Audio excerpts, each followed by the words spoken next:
Hello বন্ধুরা, welcome back to my channel kitchen of Jamuna. আশা রাখছি যে যেখানে আছেন সবাই খুব ভালো আছেন।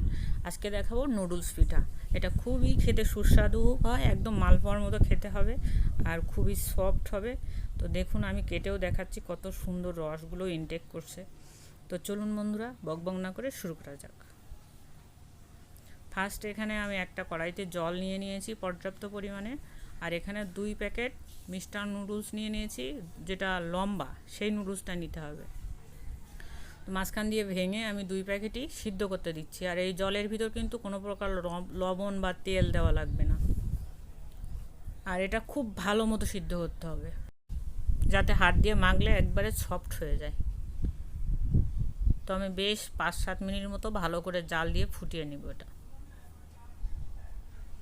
সিদ্ধ হয়ে গিয়েছে। এখন আমি জল ঝরানোর জন্য একটা ছাঁকনিতে দিয়ে দিয়েছি। জলটা ভালো করে ঝরিয়ে নিয়ে 3টা ডিম ভেঙে দিয়েছি, তবে একটার জন্য 2টা ডিমও দেওয়া যায়, 1 প্যাকেটের জন্য। দিয়ে দিয়েছি ময়দা। এখন ময়দা আর নুডলসটা খুব ভালো মতো মাখবো। যত সুন্দর করে ম্যাশ করতে পারেন, আলু ভর্তা যেরকম সুন্দর ম্যাশ করলে ভালো লাগে, সেরকম নুডলসটাও কিন্তু ভালোভাবে ম্যাশ করলে ভালো লাগবে।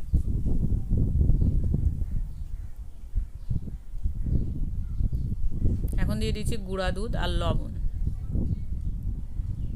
স্বাদ অনুসারে লবণ দিবেন। দিয়ে খুব ভালো মতো এটা মেখে নিয়েছি আমি 3-4 মিনিট ধরে।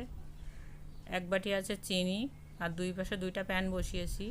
বড় 1 বাটি চিনি দিচ্ছি, আর এই বাটিরই 3 বাটি জল দিতে হবে।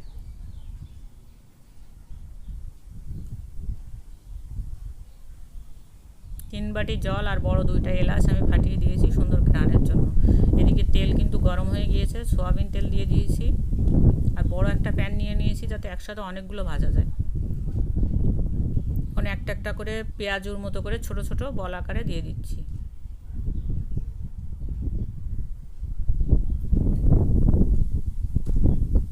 এগুলো কিন্তু সবারই, ছোট বড় সবারই খুব ফেভারিট একটা পিঠা, নুডলস পিঠা। তো মিডিয়াম জালে রেখে এটা ভালো মতো ভেজে নিতে হবে। 1 পিঠ হয়ে গিয়েছে, এখন আমি উল্টে দিব।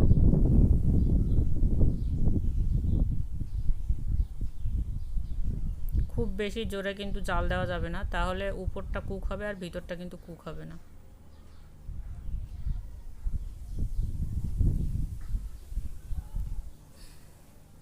তো আর 1 পিঠ আমি ভালো করে উল্টিয়ে নিয়েছি।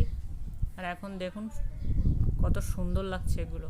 এগুলো রসে ভিজলে কিন্তু তখন একটু মোটা মোটা হয়ে যাবে। এখন যেগুলোর বেশি কালার আসছে সেগুলো আমি আগে উঠিয়ে নিচ্ছি। ছাঁকনিতে করে একটু হালকা হাতে নাড়া দিয়ে তেলগুলো ঝরিয়ে নিয়ে তারপর আমি ডাইরেক্ট ওই পাশে যে রস চলছে, জাল হচ্ছে, 3 মিনিট 4 মিনিট ফুটিয়ে নিয়েছি ভালো করে। এখন একটু মিডিয়াম আঁচে রেখে দিয়েছি, একটু অল্প আছে। এখন এখান দিয়ে তুলবো আর তেল ঝরিয়ে সব ওই রসের ভিতর দিয়ে দেবো।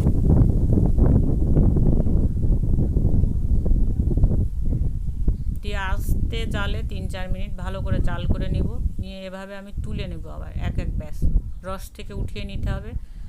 একত্রে যদি সবগুলো দিতে চান তাহলে সবগুলো একত্রে ভেজে তারপর একত্রে দিবেন, নাহলে যে ব্যাস আগে তুলে দিবেন সেগুলো কিন্তু আগে বেশি সিদ্ধ নরম হয়ে যাবে একবারে।